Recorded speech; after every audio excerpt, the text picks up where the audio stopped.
Hello family of Fortnite, BallTW here, and throughout the Fortnite Champion Series, we're going to be trying to get more acquainted with the world of competitive Fortnite. Today, we're going to be discussing the 3 different stages of a competitive Fortnite game: the early game, the mid game, and the late game, and what different players have as their goals during these stages in order to achieve the ultimate goal, the Victory Royale. Let's start with the early game. Also called the looting phase, this is where all players are attempting to secure their chosen landing spot and maximize their loot potential. In competitive Fortnite, every game matters, so players try to strike a balance between high loot opportunity and safety so as to not waste a game by being eliminated early. Do you drop at a high loot POI like Retail Row or Paradise Palms? Or land at a safer POI on the edge of the map, where less players drop because of less loot. Regardless, the goal is common, whether you take a passive approach by looting safely on the side of the map, or an aggressive and risky approach by letting others loot for you and finding early eliminations. Now that we know what the early game is, what should we be looking out for during this stage? First things first, being contested. The first realization players make when landing is whether you're being contested or not, to prepare for the upcoming possible fight. Trios want to try to force your opponent into the more disadvantageous position cut off from loot potential. Either they have to make a desperation push, or they're stuck with less loot where you can easily clean up. That's just the beginning, as even though it starts off high intensity with all the different POIs being contested, it quickly slows down as the rotations begin towards first zone. Looting doesn't end here, and most competitive players will have a loot path which optimizes their possibility for finding the crucial mobility and weapon upgrades. Thanks to the new battle map feature in the replay mode, we can study these loot paths and rotations quite easily these days. So go check that out in any replay from the Fortnite Champion Series by going into the Compete tab and finding your favorite player. It will vary from game to game, but generally, we move into the mid game around the middle to end of second zone. The mid game is the calm before the storm the storm circle gets too small where it forces the engagements. Most players' goals are positional, but in some cases, depending on how the early game went, you again have to strike a balance, this time between looting and farming, or going for the best position. Looting could include playing extremely aggressive to earn yourself other players' loot. In trios, it's much harder to play that aggressive playstyle, since fights take longer and cost more. You want to be efficient with any rotations or fights you have to take. You don't want to spend your precious mobility, valuable resources, or health. This is why you'll see a lot of the top players look directly for center zone in the mid game. When you're in the center zone, you end up giving yourself the most chance of being in the next storm circle when it gets revealed. You'll then have to go less distance and thus spend less materials. Finally, the end game, the most exciting, hectic, thrilling, and difficult part of competitive Fortnite. Experiencing an endgame can be confusing and hard to process, but it will also be one of the most rewarding and fun times to play and watch. This is when you take all the advantages you built in the early game and the mid game and use them to push yourself to a Victory Royale, and also find as many eliminations as possible. In the current Fortnite Champion Series format, every elimination matters, just like it did in the World Cup. From 6th zone onwards, where the calm from the mid-game explodes into a cacophony of tunneling, mobility usage, and shots being fired, you'll see teams go for the ever so advantageous high ground, where they can tunnel very cheaply and have the most opportunity on the rest of the server for elimination, as they have the top-down view. You'll also see teams call out the need to find a good layer, which is away from other players, both above, below, and horizontally from you. You'll see teams desperate for the extra materials to last them through to the full zone closure, going for impact eliminations, where they can top off on resources and power weaponry of their fallen opponents. So, whether you're watching or you're joining us on the field, take stock in the stage of the game. The early game, when you're trying to get the best possible loot while it's still available. The mid game, where you're balancing positioning while maintaining what you built during the early game. And finally, the end game, where you spend all the advantages you set yourself up with to earn the Victory Royale. Use this to form your game plan in order to earn as many series points weekend after weekend. And maybe next time, we'll be watching and highlighting your top plays. This was BallTW, and I'll see you in game.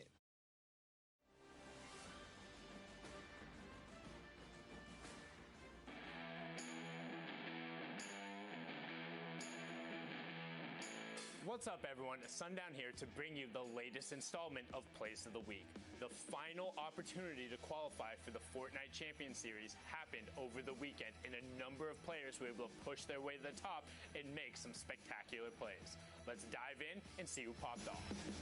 Kicking off Plays of the Week, we'll start with Kurt down in South America as he lets no targets get away and says, "Not today."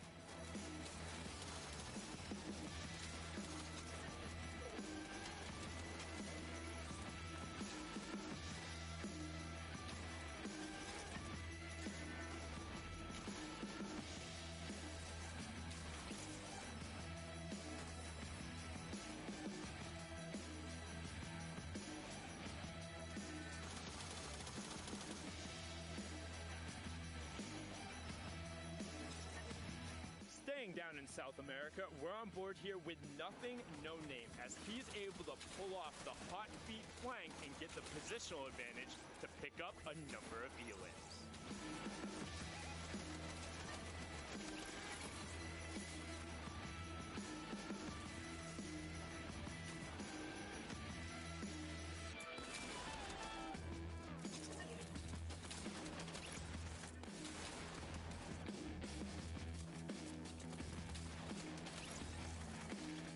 Next, popping over to the Middle East, we have M. Siddiq on the tack attack, going to work and eliminating the rest of the lobby.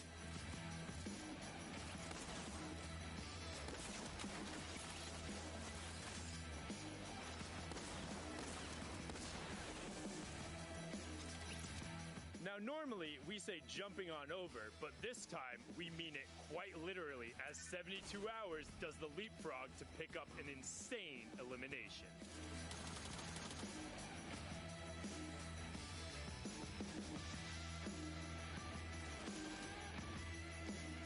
Staying over in NA East, we have the world champion solo player Booga, well, dropping his opponents down a level or two.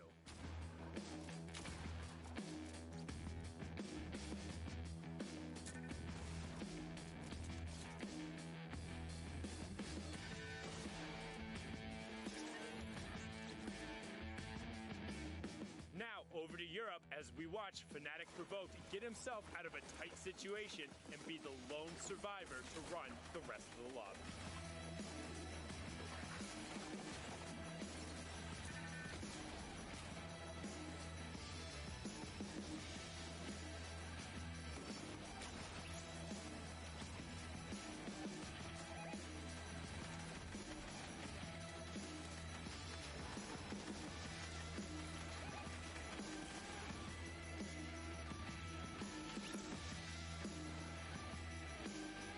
Sometimes in Fortnite, you need to innovate a little bit, and right now Jordan uses everything in his toolkit to pick up 2 quick elims.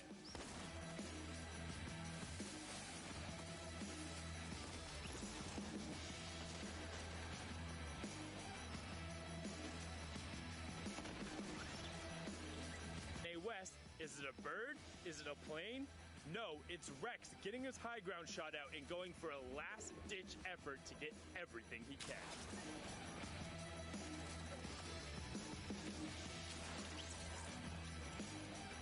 That's it for the top plays from the qualifiers, and the stage has been set as we head into the finals this weekend. Make sure to tune in at Fortnite.com/watch or in client, and we'll see you guys on the battle bus. Beep, beep.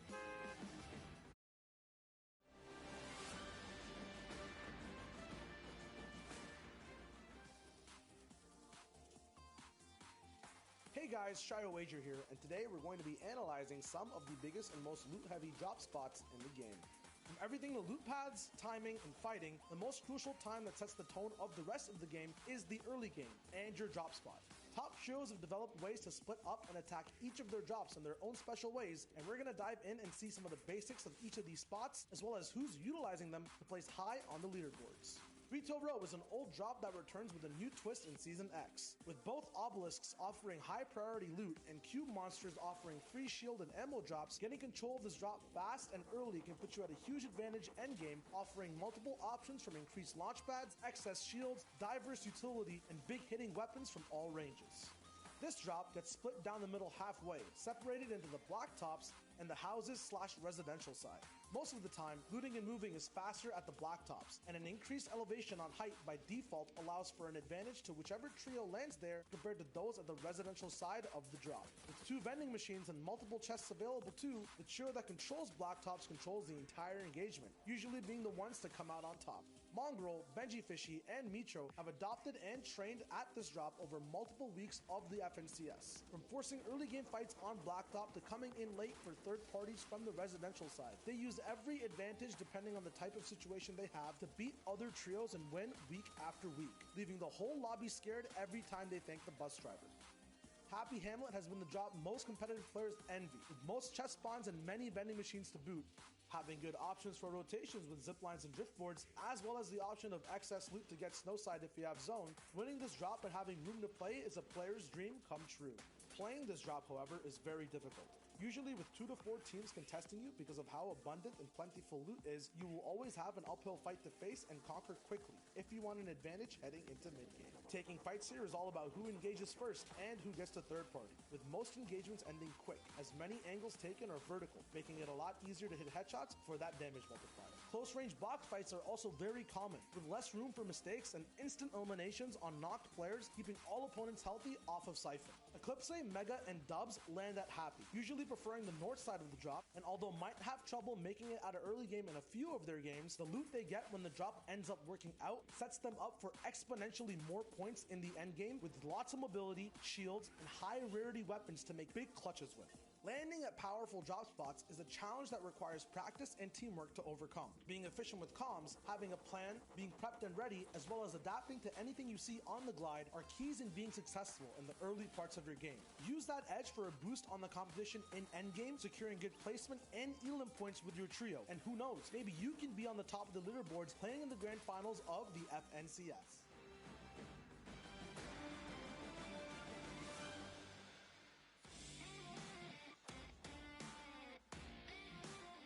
What's up, Fortnite fam? It's me, Zeke, and we're hanging out with our best friend, Sundown. We're doing something a little crazy, Sundown. Oh, are we now, Zeke? What are we doing? We are going to make some very bold predictions heading into the finals of the FNCS. We also have our friend Monster D-Face standing by, and Shy Wager. Gentlemen, if you want to say hello. What's up, boys? Heyo. Very quickly, within 30 seconds or less, you guys got to tell me your predictions for the region. All right, we're starting with Middle East, Sundown.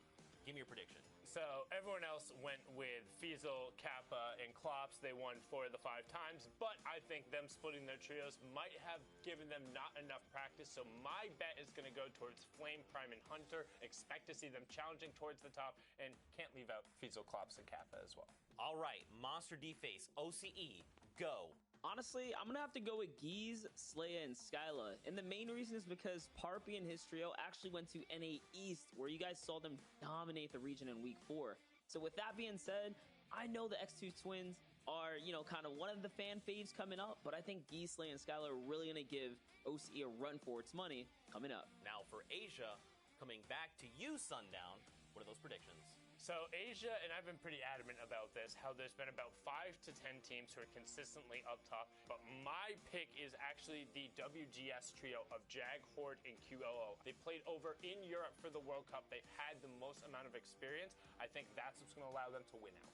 Sure. Speaking of Europe, Shy Wager, you're up. You guys already know who the kings are of Europe, Mitro, Mongol, and Benji, but the only trio I think that can start a revolution are Stompy, Chinkin, and Aqua. They have a kind of counter playstyle. They already have a rivalry brewing with the kings of Europe, and I think these guys will have the edge taking it over at the end of the grand finals. All right, for NA East, Shy, we're going to pick your brain again. Give us those predictions. So one of the favorite picks to win NA East are Bucky, Animal, and Aspect, but I think the counter to that trio, who's really strong at the moment, is Clicks, Crims, and Spades. They play kind of a rugged type of low ground situation, always getting their win condition at the very end of the game. So I think their type of randomness and weird plays that happen at the end will have them make big plays to win at the end of the grand finals. Now let's talk about Brazil. Gentlemen, I'm going to take this one. I'm going to make a bold claim here. I'm going to say the red trio is going to bring it home. Snow, Avalar, and Techno Viking. We've seen Techno Viking. He almost made World Cup qualifiers. Just barely missed out on qualifying. The same for Snow and Avalar. This will be their weekend. They're very hungry for the win. I'm telling you guys, they are going to do it. Now, finally, let's wrap up with NA West. Monster D-Face, give us your take. I'd be crazy not to mention the trio, Scented, Rex, and Edgy, because they've been the most consistent in the NA West region. But I think another trio that can give them a run for their money is going to be Arkham, Falconer, and Vinny. And Falconer, by the way, the only free agent on this team here in the NA West, at the top of the board, still dominating. So I would love to see them come through and pull it big for the NA West region. Some pretty bold predictions made across the board from everyone. Sundown, Shy Wager, Monster D-Face, thank you guys so much for hanging out. And for everyone at home, don't forget, tune in this weekend for the FNCS Finals, September 20th through the 22nd. You can watch at Fortnite.com/watch. And of course, guys, we'll see you on the battle bus. Beep, beep.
Welcome back, Fortnite fam. Now, we're going to get ready to hop into some games very quickly, though.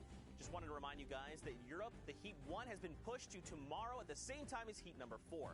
And Brazil has been pushed back 1 hour, so we'll be going into continued and extended coverage of the Middle East that happened this morning. Now, we need 2 casters to get us onto all of the action, and for the first time ever, Monster D-Face and Shio Wager will be paired together to bring us these games. Gentlemen, I can't wait. Take it away. Thank you, and thank you so very much, Zeke. And yeah, like he said, it's Monster D-Face and Shio Wager here on the horn for the first time ever, which is going to be pretty fun, man. I'm excited to cast some games. And there's going to be some nice, scary casts, some nice, scary end games, mid-game coverage going on as well.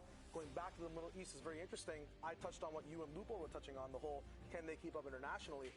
I thought they did a bang-up job. It was very nice, fight dynamics, end game rotations. It was just got good stuff all around the board. Yeah, it's one of those things, right? They weren't necessarily new to the scene. They just have a new kind of, platform to play on here. So to see all of the Middle Eastern region under one hub, that has been very exciting. And it's also important to note, some of these guys are playing out of Southeast Asia as well. So shout out to you guys. Trust me, you're not all just kind of clumped into this region. We get it. It's a combination of a bunch of different types of players and people from different regions of that area. So far, though, they have done a great job. Yeah, talking predictions as well. I'm pretty sure we have the same predictions of Klops, Fiesel, and Hero Kappa who are coming out on top right now. We saw them just come second in the last game. So even when the world is against them, even when in all odds they shouldn't be winning or gaining points, second is a big feat, especially with Elims to boot on the side as well. Yeah, for sure. When I actually did a VOD review over that trio specifically, they had some serious setups, and they were actually landing in the junction area. And I wonder if they're still playing it. I would assume so. I haven't quite seen the early game up there, so hopefully production can kind of look out for us and start us somewhere up north. It'd be cool to see, kind of if them, or maybe I spoiled all the surprises, right? I mean, the big note about the trio is that they have had 2 partners, or they've had 4 people playing in total. They started with Hero, Fiesel, and Klops. Then they switched over to a guy named Flosa, who's also part of that Alter Ego org. And then now they've gone back to Hero, back to their, kind of natural dynamic of how they qualified in the beginning, how they kept on top of the leaderboards. And it's going to be interesting to see what they learned from the more aggressive style of Flosa, coming back to now the whole strategical, tactical, more launchpad, macro-oriented gameplay of Hero Kappa. And you got to show some love to Hero Kappa. When we were checking out his gameplay, he was leading in frags, at least in the review that I did. He was really popping off. He was leading the box fights. He was getting the trades, setting up all the exchanges, and that's what you like to see in your trio. It almost makes me wonder, was he just AFK? Was something going on? Like, what's the story behind there? And that's one of the fun things when you're discovering a new region. It's learning, right? Learning about what these new players have to offer. No, absolutely. Interesting factoid as well. The one thing that we saw was they actually used Hero for one of the open rounds and then switched to Flosa halfway in the in the semis to go to finals. So I'm not sure what these guys are doing, if it's a flexible pick, if it's the first they've actually just seen substitutes being used before, ever, right? Because we did see duos, partners switching off, but now when you have a whole team dynamic, subs come into question. So could it be that type of scenario? Or are they just looking to learn more things? Scheduling issues. It's going to be fun to see how it translates to when we're watching the games. Yeah, absolutely. There's always so much to learn here. And again, it just kind of goes back to the question, who is going to come out on top? We have a lot riding on the stakes here as far as, our friendly rivalries, as you guys have seen kind of happen here. But anyways, there's our cast of predictions. You can see kind of what's going on. We're going to be leading right into our games, though. So, Klops, Fiesel, Hero Kappa, these are players we've wanted to look out for. We've talked about, Flame, Prime, and Hunter, right, as being a favorite for Sundown and Zeke. People to just look out for. And these are the teams we really want to watch and see if they can continue to pull that consistency throughout the weekend here today.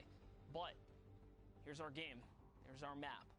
We're loading in. Starting fresh and early, everyone actually dropping out of the battle bus, just going to an overview of all the changes we've been seeing in Season X. We've got the Meteor, a nice floaty zone over there for people to take beams from and then drop down instantly. We have all these rift zones offering so many things in a risk-reward type of scenario. We have guaranteed pumps and tilted, but you can't build. So it's very interesting to see how people utilize that either early on fights or mid-game. Right now, we're tuning in straight into Retail Row for another throwback, Power versus ASMR. Yeah, and this is a little bit of a rivalry here. So interesting to see that multiple teams are contesting for Retail. It's one of those power POI spots. Not to, use the word power because I know the team has it in their name.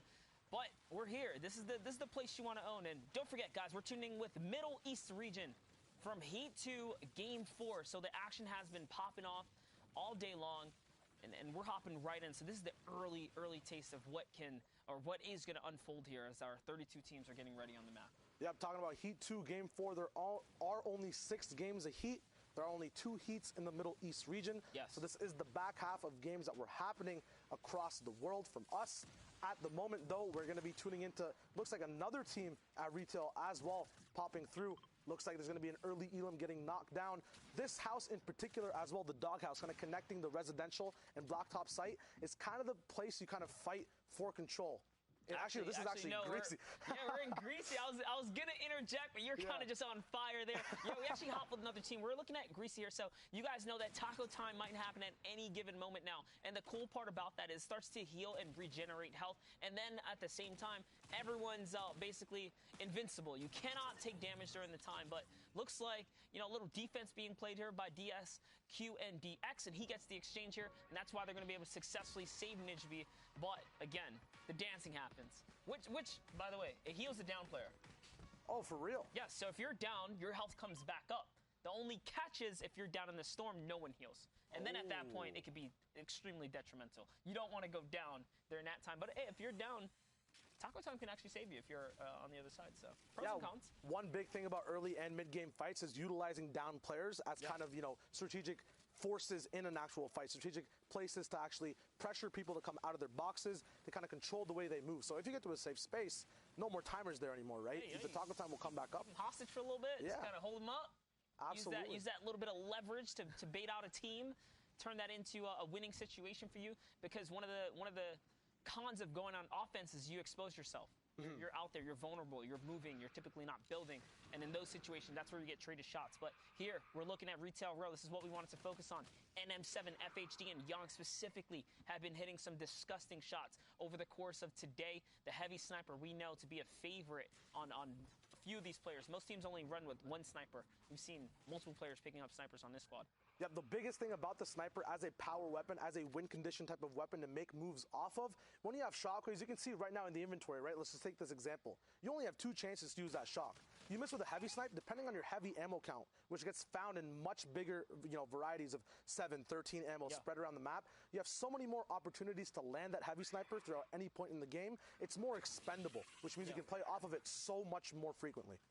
That's right, and just taking a look here, Yonks is going to get a nice little power upgrade to the loadout there as he picks up a blue pump shotgun. So the confidence is in their favor. They're actually glancing over at the Black Ops. They're not quite sure. They saw a little bit of aggro zombie movement, from the Fiends here, kind of lingering about, and because of that, they were cautious. They knew a team was here when we first checked in with them. Seems like the coast is pretty clear, and now they're gonna focus on taking out the pylons here. Yeah, one thing I actually wanted to talk about, we noticed Retail and Greasy coming in, right? We also made that little mistake with the houses. The big thing, though, to note about that, a lot of these house layouts are very similar when you're looking at it inside. And with new POIs, suppose you are a team that goes Retail and it's so contested. Moving over to Greasy and having that similar layout, knowing exactly how to play those buildings, and as well looking at what are the power buildings in the POI, how does that kind of change the way you adapt to it versus a team that's not their monster?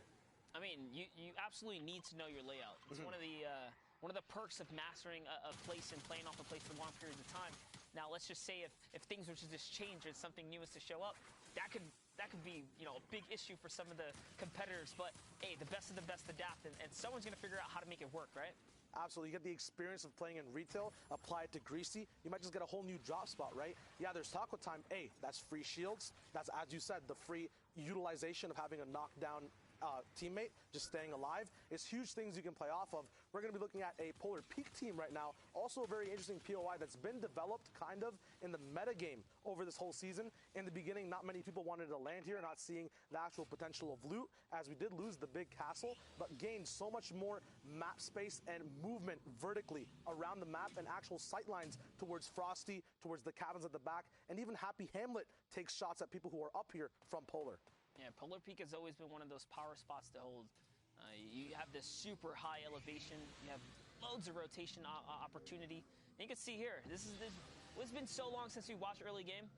I haven't even seen a team execute a proper kind of float across to big tree like that, right? So these are the small things that I nerd out over specifically is rotations, figuring out how people play their drop spots and figure out their loose situations.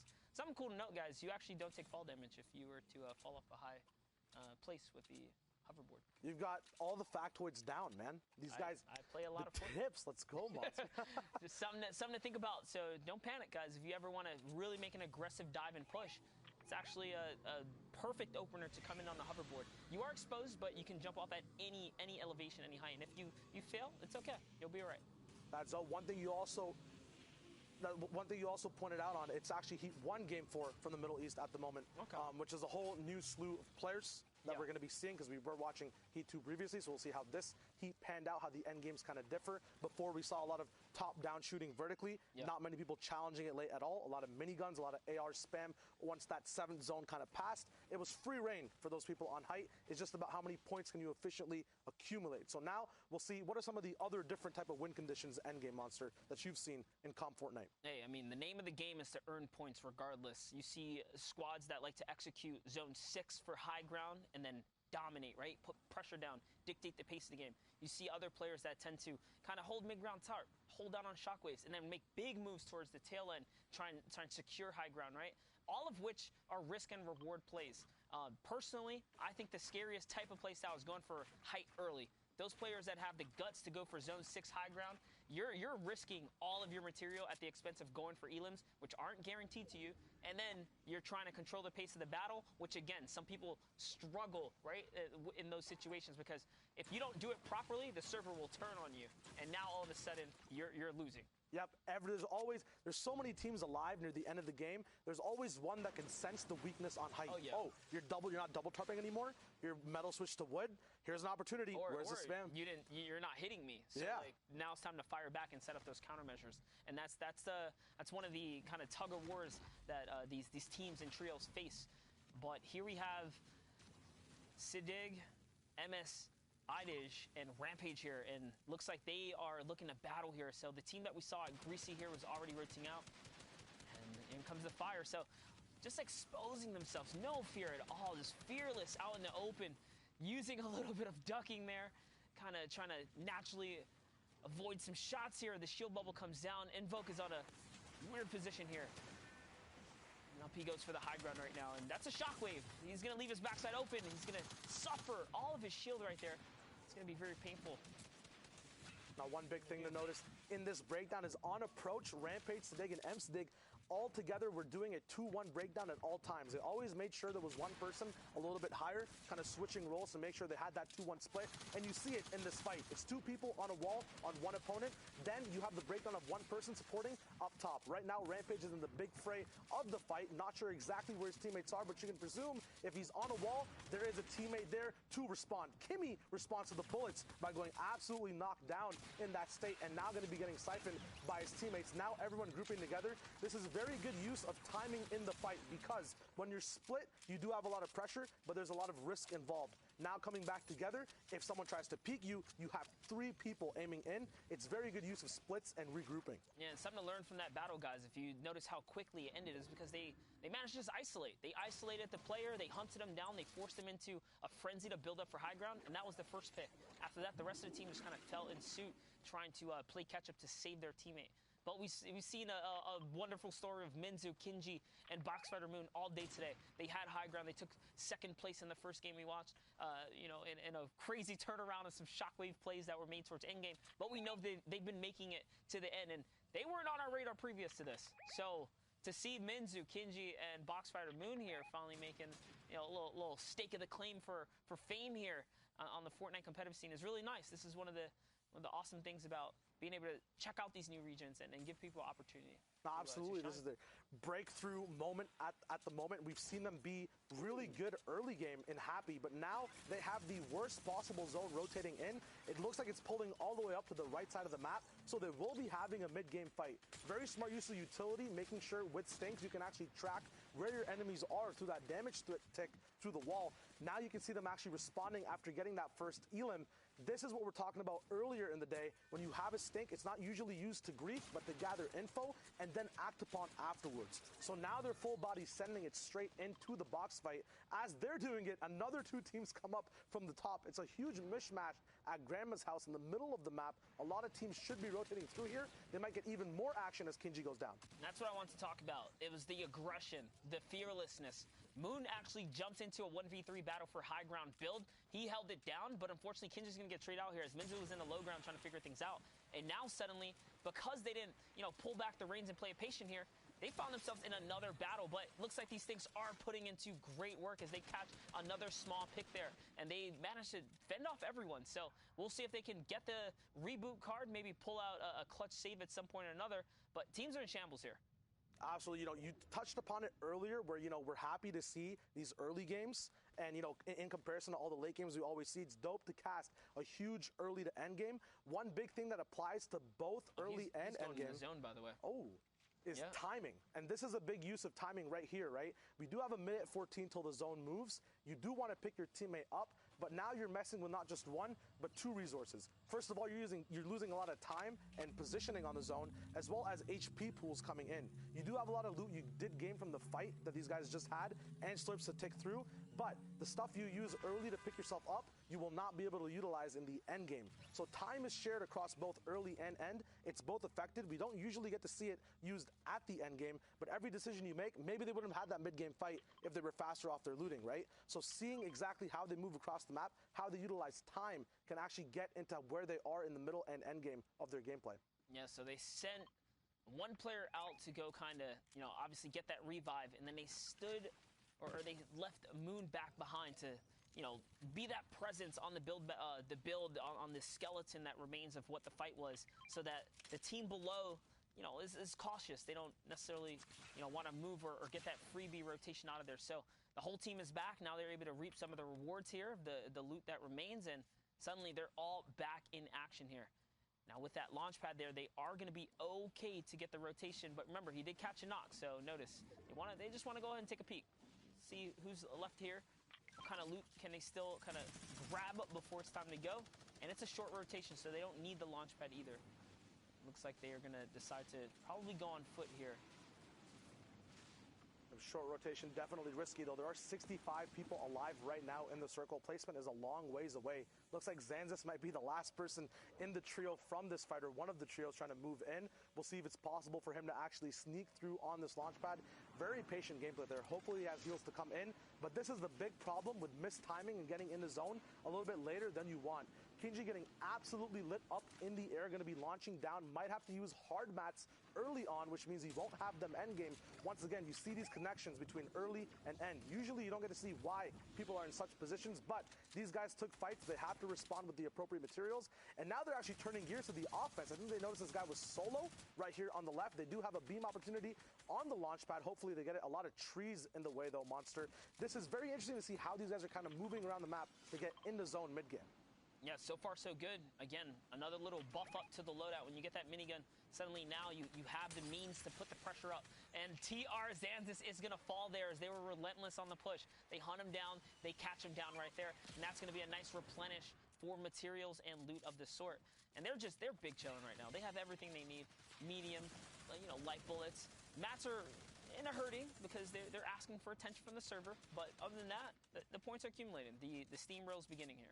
Yeah, the biggest thing to worry about is that zone still pulling up northeast over and over again. It means they have to move more vertically. There's already a hill in the way. Moving up pressure, you have to deal with lava, ever-changing ultimate low ground as well. There's so many things to take into account, and now they actually do have to move towards that way. The whole server could hold them back. We'll see if they use their utility to push through.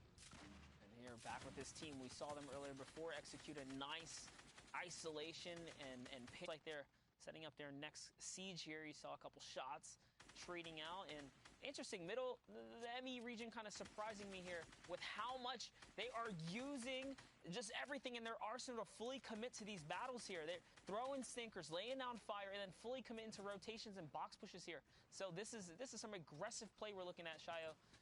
And it doesn't look like it's going to stop anytime soon. This is the type of playstyle we kind of signed up for here. We checked out this region, setting up the ramp bush right there. He's going to catch the 50-50 wall, but doesn't matter. Eagle isn't even looking. So catches that guy off guard.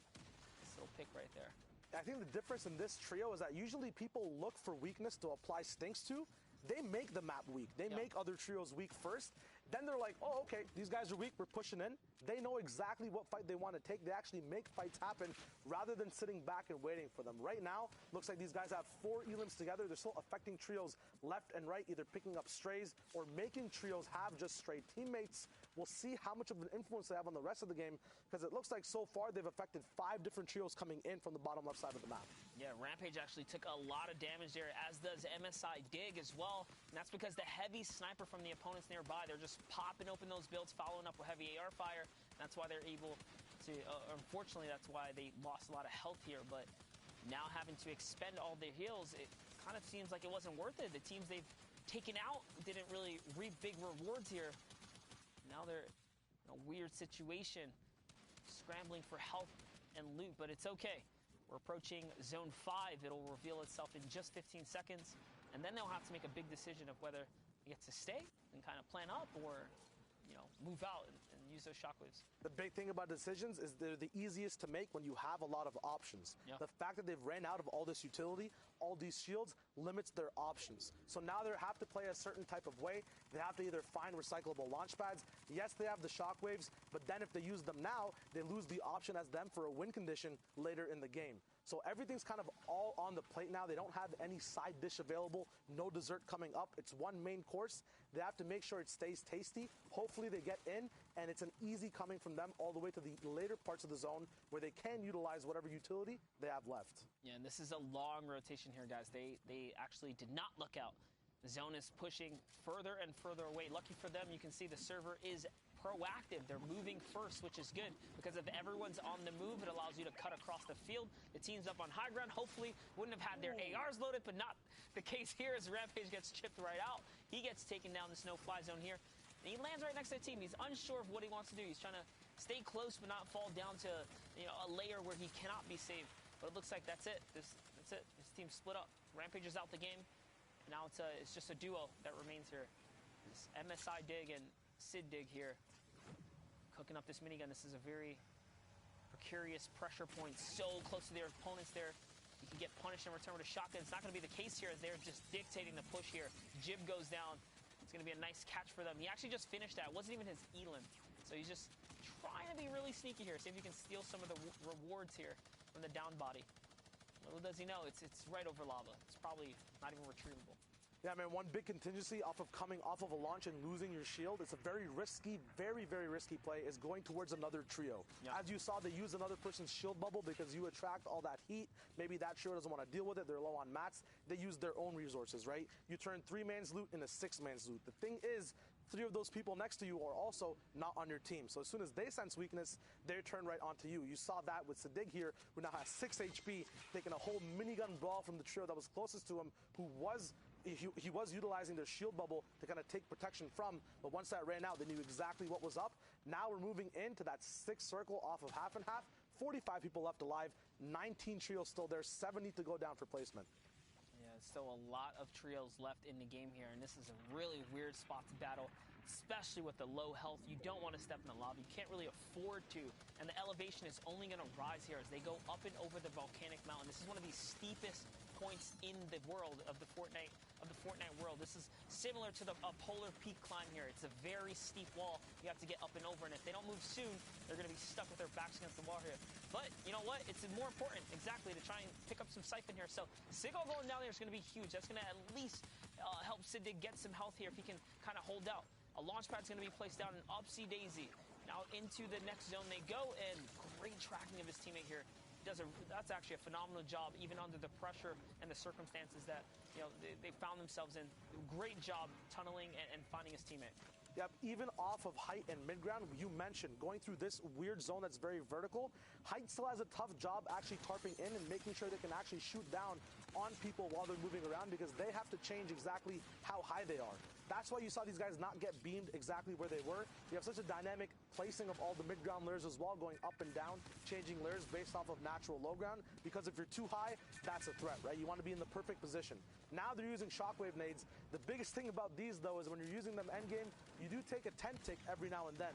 These guys only have about 60 to 70 HP to play with. So every one of these shockwaves must be perfect, and some could also be saved. Jiren actually going down for a huge Siphon Elim and mats that these guys did need. They were almost shambles. Now they're not. The last almost shockwave coming in from Sadiq, still taking ticks away from his teammate. Sadiq actually going down. Sadiq is the one up here. Another Elim on Fahad. He goes down. RPG available as well. Looks like Sadiq actually caught up with him in that mid-ground there. Having mid-ground over here is such a big deal as well because you don't have to deal with any of the vertical pressure or low-ground weirdness that goes on with the change of the map. That's some interesting decision making right there. They split the shockwave, saying, you know what, we can't afford to make any errors, right? We can't even shockwave together. Let's split up. Let's use our own shockwave so we can't make any mistakes. And that's what they're doing right here. They're trying to execute the perfect ways possible. Unfortunately, as I kind of brought it up, Dig does make a mistake there, and now he finds himself in an odd situation. He's in between all these enemies. His teammate's up on high ground. Up, he's trying to go to him. He's just landing in enemy boxes right now. That one big Got to make a big move here, and he's going to get caught off guard there. Unfortunately, he did try to get that high ground. He was not fortunate enough to kind of secure the deal here. In comes the minigun pressure. This is an awesome job right here. NJ is going to fall down right there. The Siphon has to come through here so he can get this health bonus. It's putting him in just a better and better situation as time ticks on.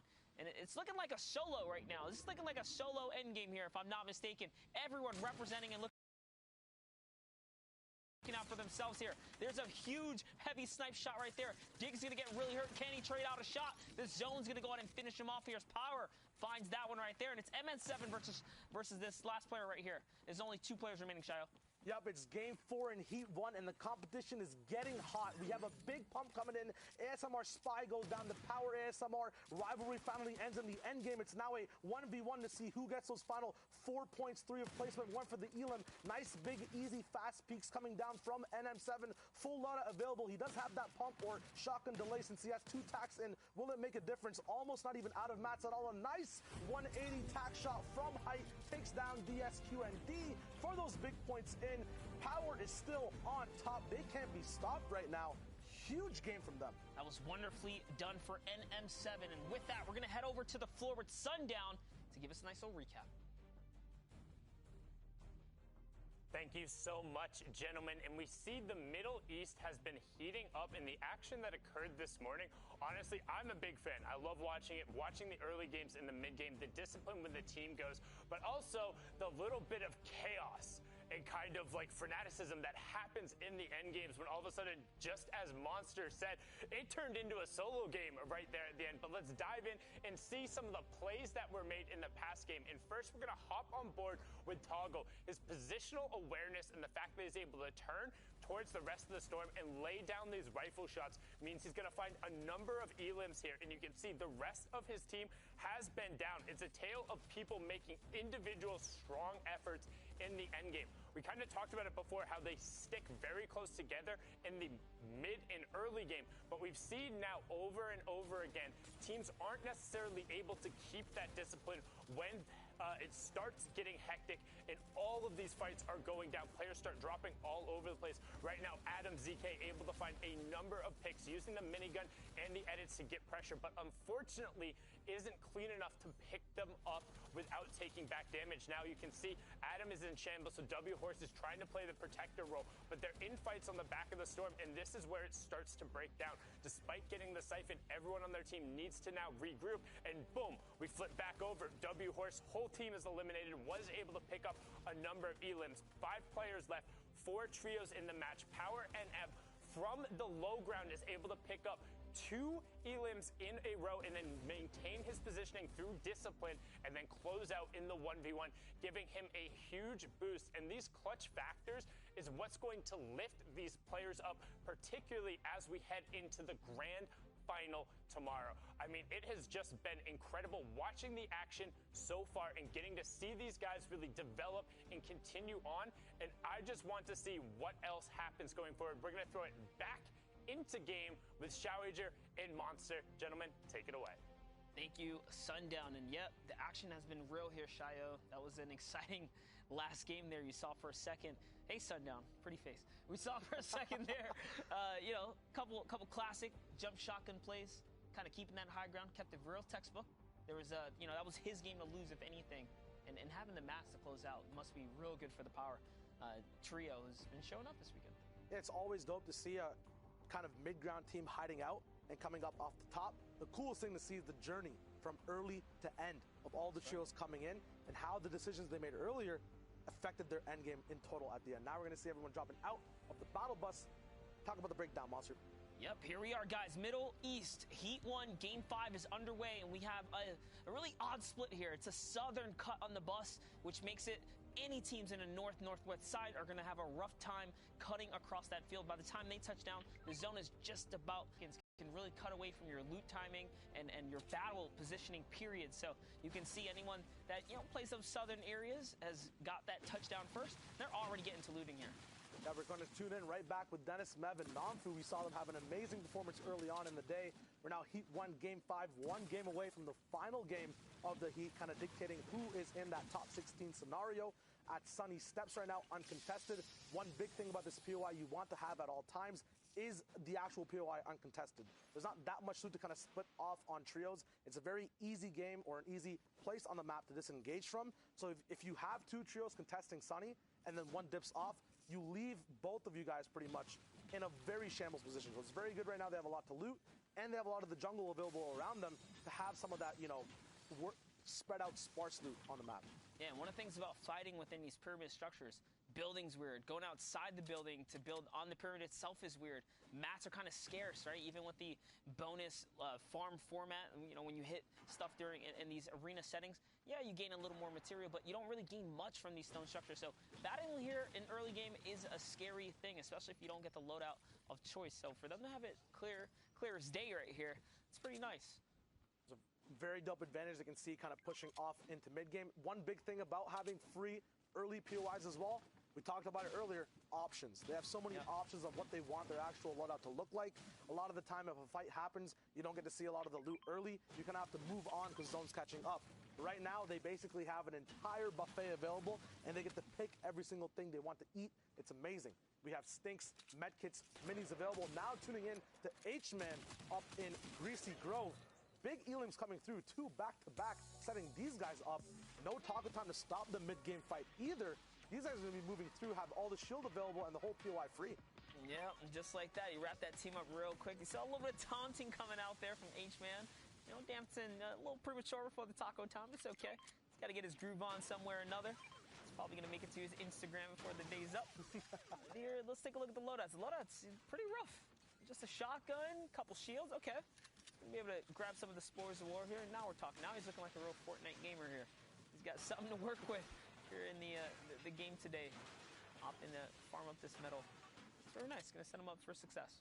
Yeah, it was a super early game fight. You see the contrast of the actual loadout at the same time, right? We have full fleshed out loadouts all the way at Sunny, and now in Greasy we have people just starting up. The big thing about having Greasy free as well is the farm rate and everything around that too. You have everything set up for you. The momentum's there. You're always comfortable. And it's a very easy way to kind of segment and know exactly when and what to build. You're never worried about missing anything mid-game.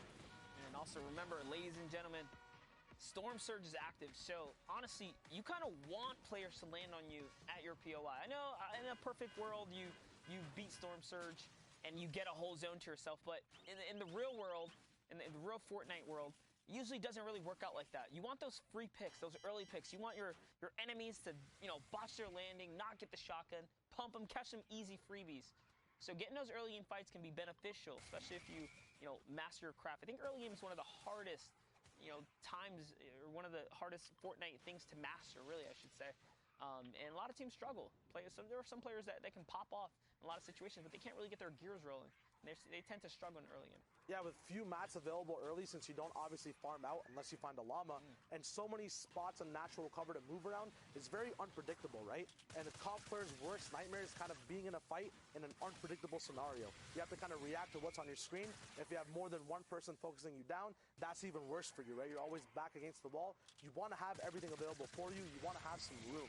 So 100% I agree. Early game is something that's very hard to protect and very hard to kind of prep for when you're playing in the game. It usually just gets thrown onto you. And these guys are using all this retail row, kind of extra loot to really capitalize and find the perfect loadout. So Yonks is going to get a big upgrade right there. Going from a great tactical shotgun up to a legendary shotgun, legendary tactical. We've seen multiple players, even in that, rare European game one we got to catch. Now, I call it rare because you guys know the issues that kind of unfolded today. We saw players, pro players, taking the gold tack over the blue pump, even when it needed most. Players needed it the most, right? You needed that one pump. People were still opting to rock out with the gold tack. Yeah, the meta for a lot of players and the way they play and take peaks, they use the combat for so much time of the season. They're used to having more bullets to send through. They're used to having, the fire rate. Yeah, the fire rate as well, right? It's just the biggest thing they're not used to and they have to kind of adjust to is the pullout time of that gold and purple tack, because it is slower than all the other shotguns available right now in the loot pool. Here's Zanzis. So they're going to use hoverboards to get away from the trio that's to their left, or maybe they didn't even realize they're actually firing off in the distance there. So little do they know, someone is already up close and personal, but there it is. The sound cue is given off, and he's actually spotted by Zephyr, who's got the perfect pinch on his player, and Zanzis, who's got the nice range as well with the explodes here. Shield Bubble is going to isolate this player from Zephyr, and Zephyr loses the 1v1. Shield Bubble absolutely isolates. The big thing about this side of the map, too, is how spread out and isolated you are from the get-go. So much of a split is going on just for looting purposes that when a fight starts, you have to act quick to get back to your team. Fast builds from Zanzis, though. Shockwaves coming through. Still a block off. The tack shots not missing a single one out of 8 in his clip. Zanzis is on point right now. Metal's not going to stop his beam from coming through into your box. A two-way split on pressure on the box as well. I hear a minigun in there too, Monster. This is insane. It's going down right now. He's not missing any shots. Happy that you noted that, because there's knock players everywhere. Wisa goes down. Normally when it's me and I got a tack shotgun, I have a million excuses to figure out why I'm not, landing or damaging, but it doesn't matter. Zanz has shown that you can hit your shots, you're going to win your fights. And that's exactly how this battle has turned around, because Zephyr was the first to get traded out. So as a 2v3 situation, they're doing so good. Invoke's going to fall down now as well, which means that last player is very weak, because Zanz has already got 2 knocks here. So let's see how he goes to execute and kind of seal the deal here. So he walks right around, and there he goes. He catches Invoke. Absolutely no hesitation at all to use any type of utility. Not a certain pattern we usually see. People are more safe and scarce with what they want to use in a fight, especially this early. Mid-game, I understand, throw your 6 stinks. But this, Sans has just used, I think, upwards of his entire rocket clip with what the GL came with as well. And the minigun ammo, no care for it at all. I think we just dropped down from like 600 to 200. Hey, Still reaping the benefits. What they say. If you can't take it with you back to the lobby, so you might as well throw it out there, because the worst thing is to get taken out of a game and be like, man, I still had those splashes. I knew I should have padded right there, right? Or, kind of have those regrets. So, good on them to kind of throw it all at the wall when it mattered, because their teammate got taken out first. Zephyr lost. So you might as well throw everything to really take the tide and take take the bull by the horns in that situation, I should say.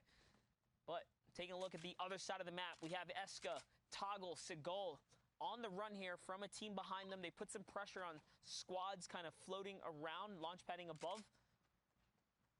And when the zone gets pulled down from this angle, from on the entire map, this bone spot, the whole Sakura flower field, is a very interesting place where a lot of trios actually converge. A lot of the POIs on that side of the map usually don't waste too much time actually getting bricked from, but if you have that mentality because you just want to go and farm the teeth, every other trio has that mentality as well. There's so much brick available, as you can see, on the lake, on the actual rock behind you guys, the whole skull.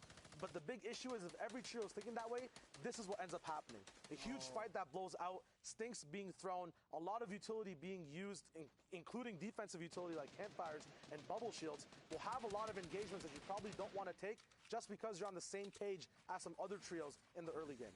And those are some amazing stinks right there to really put the pressure on these players down here, but there's someone in Tilted Town who's actually firing back. There's another squad on the mountain just to the side of that as well. So suddenly what looked like a free push and a free takeout on the squad here in the river is now turned into a really odd situation because they're surrounded by multiple players. RSG Spirit tries to skate away there on the hoverboard. He's going to get picked off immediately by this trio right now. They say, you know what? We caught a freebie over here. Let's go back. Let's get that loot and forget these guys on the river. They'll live to see another day for now. Yeah, big cost to their resources, though. A lot of, I think, would ultimately just expended to push that fight. Easily farmable up once again, but we did see so many trios rotating through here.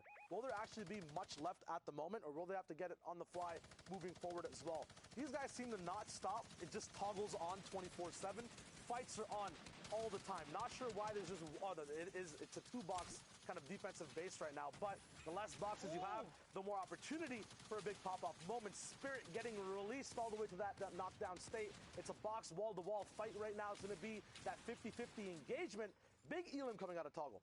You gotta show some respect for Toggle shots right there, flicking at the light and the slightest pixel that moved in front of him. He did not miss a shot, hitting 3 flush pump shots right there, and a flawless edit as well on the player that was just picked up. So Spirit got knocked, he got saved, he got put right back down in the dirt, and then Toggle follows up with the other.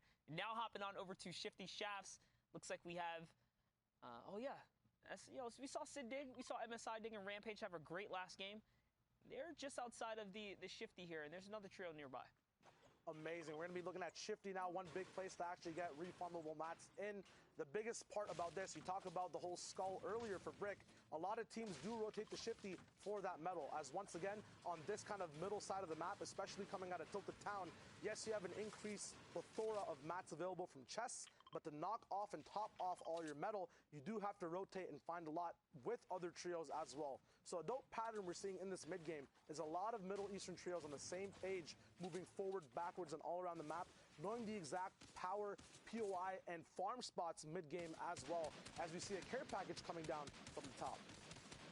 That's right, and ladies and gentlemen, we are here. It's Shio Wager, Monster D-Face. We're looking at the Middle East region.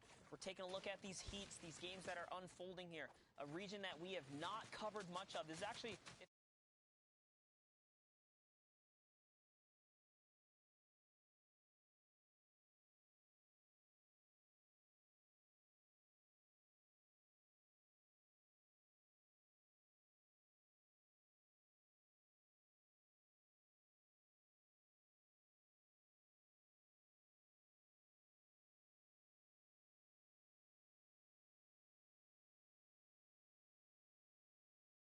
How do you manage just having 2 in an inventory? Yeah, from what I've seen, the shield bubble is obviously one of the most, effective tools to canceling out fire coming in on you when you become the focus point of a server. But more importantly, the perfect way to isolate a team when you decide, hey, we want to pounce on this target as well, so that no one can kind of interrupt or interfere with your battle as well. So the shield bubble is just such a flexible item, and there is no perfect time to use it because we've seen it used to also just like clog up lanes for fire, right? Or the way these guys have come up with these innovative methods to stick it to yourself when you're on a bush or in a vehicle per se. So the shield bubble's been a great addition to Fortnite. It makes me miss, honestly, the flint knock, because the flint knock is another great addition, right? Yeah, it's a versatile item that you can use offensively and defensively at a click of a button, right? The instant actual effect comes there. At the moment now, still more disrespect and momentum. Rampage is causing a scene in every single fight he's a part of. It's great that these guys have such a good spirit when they're playing the game. They're always on point. It seems like they're just having a lot of fun playing these matches, even though we can't hear the comms. Yeah, I mean, Rampage is really cranking right here. He got that quick knock, it came right back up to high ground, and they're just suddenly resetting for the battle here. But someone's going to get dropped. It's Dig who fell behind, and now this trio is on their back foot here.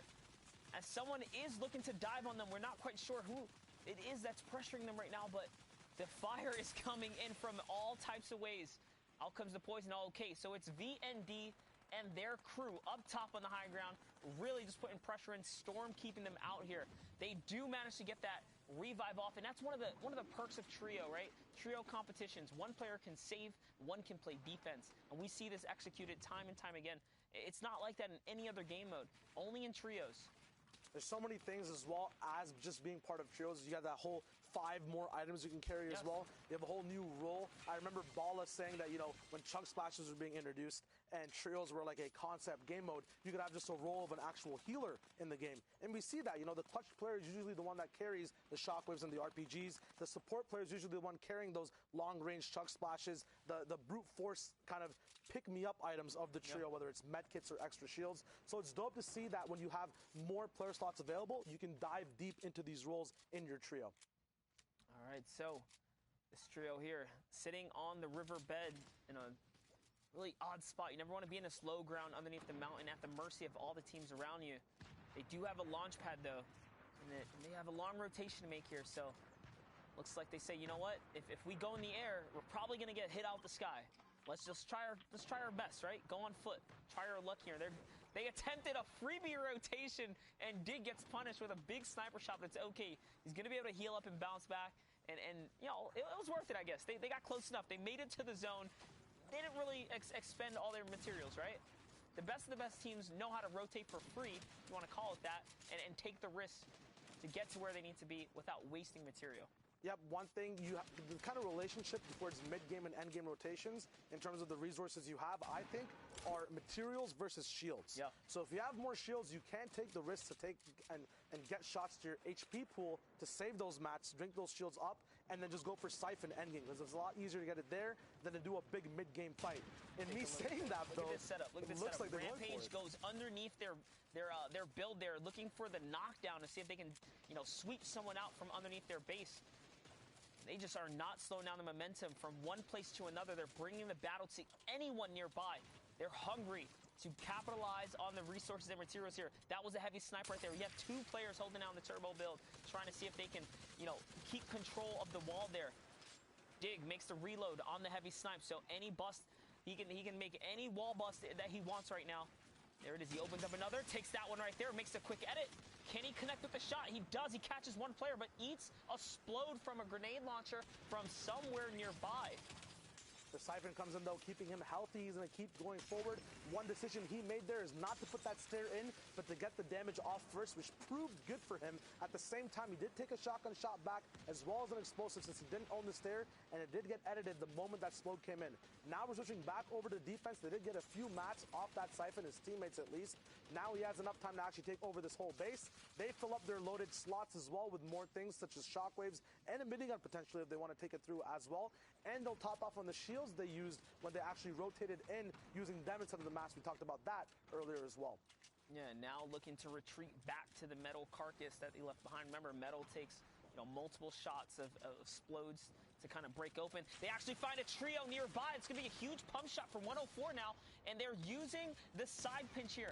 And no, another team comes through. He's going to hit the big pump. He's not missing, but it's just not enough to close the deal here. Rampage is left by himself, but I'm sure the comms are, you know, giving out. They're weak. They're definitely weak. Let's see if Rampage can pull it together here. He has 13 minis in the loadout here, and he is going to find, yeah, there it is. He's got to switch up the loadout here just a bit. Can he get his heals off, though? Can he get the medium bullets? No, he actually only has 5 mediums in the legendary, or in the epic AR here. Yeah, one thing I was going to notice, even if he does survive, what can he actually do? He kind of just has to stay in boxes, zone to zone, shockwave, and hope to get into someone's box or wreck another trio's game to get back in and online. Because right now, I'm counting him completely out of the running against all these big other trios. You see Namfu right above him and VND below him as well. That was a worst-case scenario, too. When you hear that team chug splash going off, when you're like, ooh, that was ours. They caught our boy. They're using our resource. They're all healthy now. You know they're healthy. So that's not a battle he can take. So the VND boys managed to topple the team right there, the Rampage crew, and now make a big rotation here, and they get away with it. They get away with a beautiful launch pad, leading them right into this Storm Wave 6, where we'll get our first moving zone. So we have a nice little stink grenade right there. It's going to put some pressure up, but this trio is so split now. Now, one thing, the big note as well, is that these guys are on point with using the proper mats at the proper times. At the moment, they're boxed up before a moving zone. This is where you want no interruptions on your game plan. You don't want your base to get shaken. You don't want any disturbances possible. So you're using those hard mats to make sure you're not focused. Because no one's going to pop in 3 AR mags of a Scar to break open exactly where your box is, right? So this is very smart for them to just kind of have a little bit of premeditated planning, then using wood later on. They're almost topped up on every mat as well, which is very, very smart from these VND boys. As you said, we talked about it earlier. I love having rainbow loadouts. And right now they have every color on the spectrum available. Shockwaves, miniguns, the Silent Scar, and a bunch of heals that get split over. A very cool thing Hater did right there is dropping that big pot over to his teammate. You never know what happens on rotation. One person might go down. It's good to have loot sparsely kind of allocated between everyone so everyone has that clutch moment chance. Double minigun is going to start cooking here as they have a player on the run. It's going to be Weil who gets taken out of his Wildest Dreams right there. Unfortunately, in comes a Shockwave, and Hadar finds himself in the zone right now. At the cost, of course, of a lot of HP, but there it is. That Elim is converted. Dreamwild falls down, and now Hadar's just got to eat some zone. He's trying to crank his way up this mountain. Such a weird spot to be in. There's a player right underneath him. I wonder if he's going to turn around and try and catch this free pick right here. No, he's just more worried about defense. There it is, little offensive play right there. Can he connect? No, he's going to get taken out. Gets dropped real quick. Now hopping over to Zanzis, Zephyr, and others. You can see just from a nice aerial view of the rotation these players have to make, the struggle that they have going up and over the mountain, and now through what might be the best terrain right here. It's kind of flat. This is where you want to be. This is where you want to be if you're on the front side of that zone. But anyone at the back on the blue line, once people get based up and realize once Fahad is done drinking these shields, they're going to look straight back for all those Elims to come pouring and funneling through. So yes, it's amazing to have flat land if you are in that advantageous position. FHD does pop the launch pad right there, and out they go floating. Kind of an early launch pad as well, just to go and battle for the high ground. So this is that zone wave 6 we talk about, going for the high ground nice and early here. He's cooking that minigun right now, trying to see what he can do. Little does you know, there is another team up high. There it is. This player has been spotted, melts him right out the sky. Wild Gamer here goes straight down, and the high ground is the power trios. Once again here, the minigun's just the perfect situation. They're just chopping players down. This is just too easy for him at this point. You have a split solo as well. He doesn't have to worry about his teammates getting in the way at all. It's free reign for Fahad right now. Even if he does get knocked down due to low mats, it's the only thing I can see that can stop his reign right now. But his teammates can cover that as well. He's going to keep minigunning down. The Shockwave is the perfect thing for him too. Getting people down to white tags, has the shotgun to switch over to as well. Yonks up top. Looks like he actually bit off more than he could chew. Fahad goes down. These guys still have so many Elims right now. 6 with more to come. The zone is just flipping back. Looks like they have an advantage to hold back the whole zone from height as well on hard mats. Shockwaves are the only thing that can stop them from this position. And the reason it really works out for them, minigun, high ground, in this situation specifically, is because it went right over low terrain. Everything dipped, so everyone's floating on weak builds, weak wood. When the minigun comes chopping, it's taking all that resource, all that material with it, and all these players were just thrown down to low ground. It's hard to defend at that point because you have to block what's coming up from above. You have to protect your floor plank below you. You can see there, he's going to actually use a shockwave. That's actually really odd. He throws a player out to the zone. You see for a second there, the lining did show someone in the storm, so it was successful. And there it is. Someone goes down, but Yonk's still at it. He's looking for the shotgun shot right here. And they're just going to win. They're just going to hold players out. I guess the shockwaves kicking them to the zone was worth. It kind of all went in their favor, huh? Yeah, it was a very unique ending right there. Very casual. They straight up started doing weird edits on height at the end. Absolutely no respect. We're going to be throwing it over to Sundown to break down more of what we saw in this heat and more. Sundown, what you got? What I got is some more highlights from the early and mid, and then a great display of the power trio holding the high ground and kind of putting what I said a little bit to shame in the last analysis. They were able to stick together as a duo and run out the rest of the lobby, showing that teamwork and the prevalence and the ability to dominate. So very well played from them. Let's hop on in and see what went down in the match. So first, again, we're hopping on board with Toggle and his trio as they're able to get a knock and then put a great amount of pressure onto them. Stealing the wall on the other side, seeing the chug splashes go down, and just going to work. Boom, knock right there, gets the conversion, and they're able to then find the other opponent inside the shield bubble and reap all of the rewards from that. Now on board with the Alter Ego crew, who is able to find a pinch and then get the knock and seeing the teamwork. So now we'll see it from the other perspective. Just the amount of pressure they're putting on, constantly pickaxing, trying to take the wall and trying to not allow the opponents to get away. This is the early aggression that's disciplined through, and you can see Dennis Smith being able to catch the opponent out there. Now see her going down the wall, and again, just putting these rifles to work on the backside of the storm and catching people in unfavorable positions. Now you can see Mev picking up Lynn there and able to avoid the trap. And this is a great rotation coming out from Moon, as he's able to land right on the side of the bubble shield, box himself out, and catch a quick edit. You barely even saw him take that shot out, but now he's able to track down and get the loot from that to put his team in a great position. But now on board with the power trio as they just run out the high ground. And I mean, just watch here.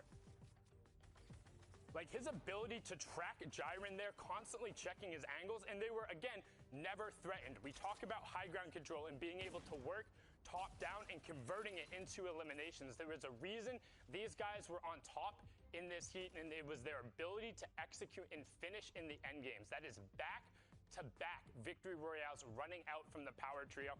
And again, there's a reason they ran Heat 1. But now we're going to continue with our Middle East coverage. I'm going to hop into the casting booth, and joining me will be the fantastic, as Zeke said, amazing, individual, award-winning Dr. Lupo. I don't know about all that, but I appreciate it.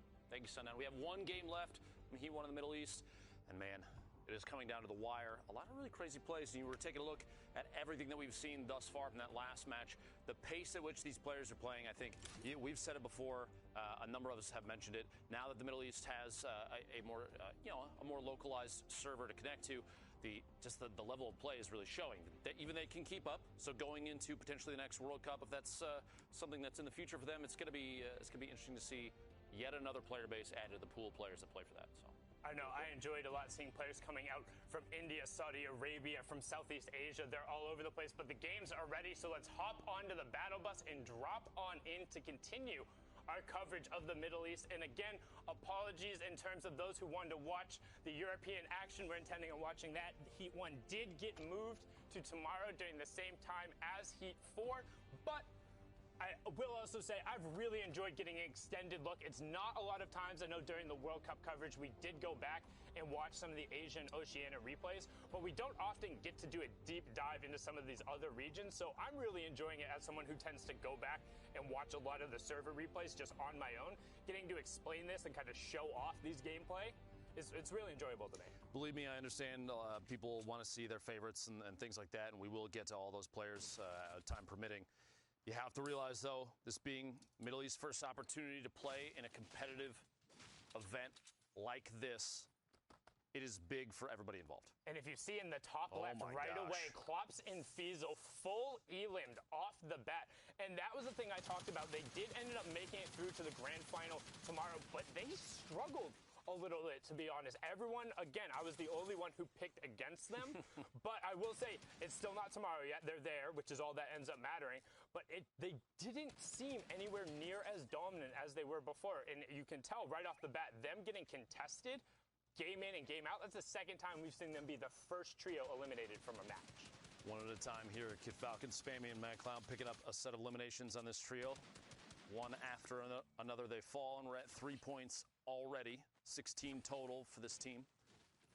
And that's really just tends to be a case of when you lose the quick gun races at the start. Sometimes it's just unfortunate it doesn't go your way. Like you think, oh yeah, like I got attacked, that's great. But if 3 other people have rifles and you're out in the open, like no way you've gotten more than, what, 30, 60 mats tops? Yeah. Like they'll burn through that real quick. So it's just situationally getting the right gear at the start and then finding ways to either avoid or take the fight. But the GE boys cleaning that one up there.